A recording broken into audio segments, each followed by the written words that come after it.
fishing pole, subscribe on his channel, and go on the Peeler and watch his channel. Goodbye. See you tomorrow. We do a video. And subscribe on the channel.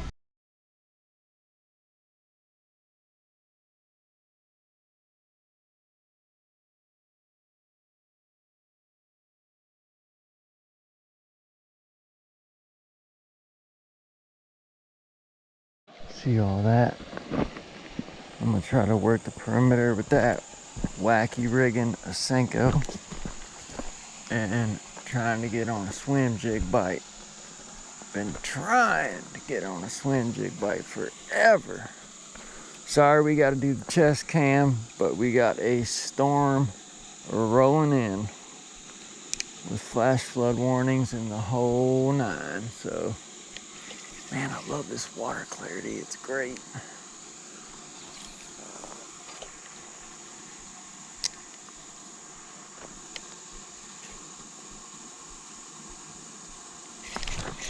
Got him.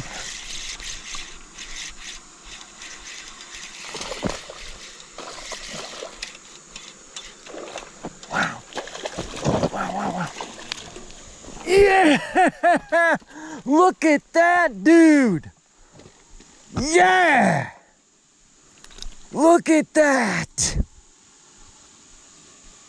Holy smokes! Man, brought to you by Hayabusa. Wow! Wow! Wacky rigging the Senko, man. Thank you, dude. That was one of the best fights I've had in a minute, buddy. You are healthy. You are healthy. Look at you. Wow. Wow, wow, wow. Thank you. Thank you. Holy smokes. I love when there's fish slime on the screen of my phone. I just love it. I love it. Look at that. Yeah. All right. Man, what a fight. All right, I'm gonna slide you in. There you go. Yeah.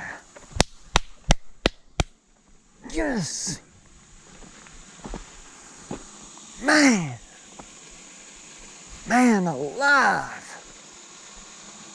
Holy smokes, man. All right, that's one. We're on the board. We're on the board. How about that, huh, guys? Remember, working close and your way out further, it has been paying off a lot lately, because you never know, there can be a bass right at your feet. A lot of bass are shallow residents. You know, it never hurts. I learned this from Informative Fisherman. Shout out to Nick. Hope to see some new content from you soon, buddy. Hope everything's good. But I learned this from him a couple years ago, man. Work close and out. Whether it's a fan pattern or parallel on banks, but work. I mean, flip a jig right at your feet. If there's a piece of cover, it couldn't hurt, right? All it can do is you might catch one, and then work your way further and further out. That way, instead of at first chucking some country mile cast and having to you catch one and then blowing up the whole spot because you had to fight that fish all through potential fish catches. You feel me? So how about that though, huh? Rocking the Daiwa hat, you know. Just got done putting new oil in the truck. Got me some Joe Biden expensive gas just to fill her up to see how much better my mileage is with some fresh oil in her. But we'll see you back at the house, and I'll go over the complete setup and all that stuff, and we'll close her out. Alright folks, real quick, the main two things that I want y'all to take away from the episode is, do not hesitate to wacky rig Dropshot. I know that's a mouthful, but I just wanted to show you my setup that just caught us that nice fish. So it starts out with obviously 15-pound lunker hunt sinking braid, and instead of going 10, I went to 8-pound fluorocarbon leader, and then that is a number 2 Hayabusa finesse drop shot hook to a 1/4 ounce Bullet Weight Company lead drop shot pencil. They call them pencil weights, I guess, or cylinder weights. And then this is actually a Scottsboro Tackle Company black and blue swirl, like Senko or Dinger or whatever you want to call it. And all I do is, you guys know I don't use O-rings. I just fold it in half, and I get a good part of the meat right by the egg sac.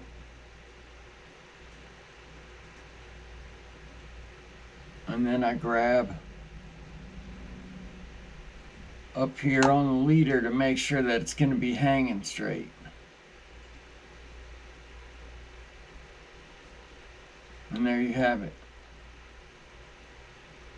I mean, that could be a little, that could, perfectionist, that could be scooched over a little bit, but for the most part, that was what just got us that awesome largemouth. So that's the main gig. Second most important thing I want y'all to take away from this is that on the bank work nearest to farthest, because like I said, if you just walk up and go chucking a country mile cast out there and you happen to hook up and catch one, you done gotta reel it and fight it past all potential catches on the way in. There could be a bass right at your feet and you would not know because you done blew up the spot by bringing that fish all the way through and past those potential targets that while you were fighting it. It's called blowing up the spot, man. We've all done it, but I've been really trying to keep in mind working my way like directly in front of me, little fan casts, then a bigger radius, then a bigger radius. So it will increase your numbers of catches, I promise you. The first time I've seen old Nick the Informative Fisherman video, he's the one that turned me on to that, and he's right, man, because a lot of times, bass, they're not only, especially largemouth and spots, they're not only structure oriented fish, but a lot of them like to stay shallow. The bigger ones are kind of lazy. They want to be in a spot where there's shade, the food isn't hard to get, and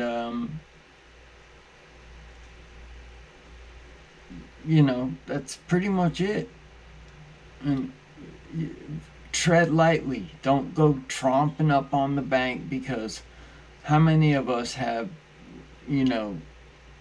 not kept that in mind and walked up to the bank and seen them swimming away, or at least seen the ripple? Those are bass taking off from the bank because your footsteps were too heavy. It's good to wear clothing that matches your surroundings.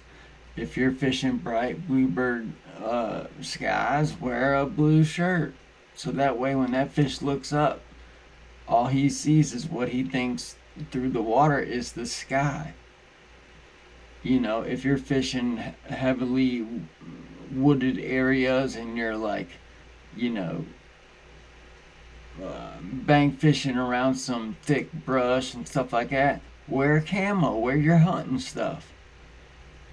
I mean, there's a lot to this method of bank fishing that I put together over the years, that me being an analytical person, I mean, I put a lot of thought into all of this, and um, I just, I love catching fish, especially big ones. I just love it, man.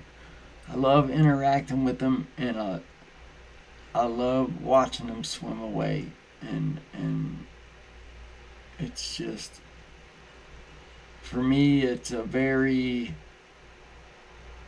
valued interaction with nature, and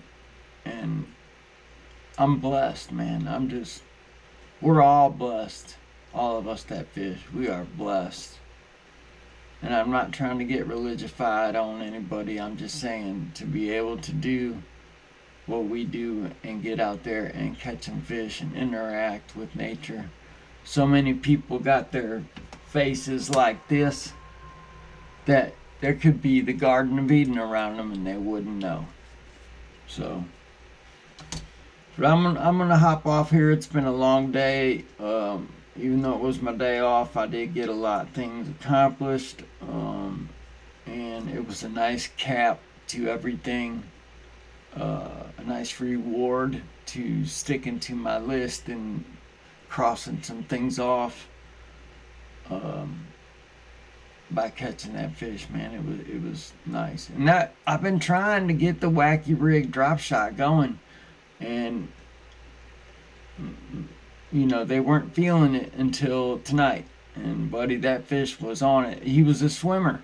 I saw my line start going, and I just reeled down, and I tried not to crack him as hard. That's another thing I'm working on, just real quick, is that I want to get better at just reeling up my slack and like leaning into him instead of crack, because that puts a lot of shock on your line, on your knots, on your gear, all that. And I just want to get more smooth in my, I don't know. I just want it to flow more instead of being like a knee-jerk slackline hook set. Matt Steffen made it a point to let me know that the only time a slackline hook set is really needed is when you're throwing hollow body frogs. So anyways, I'm gonna shut up now, because you know me, I'm still pumped from that fish catch, so I could talk all night.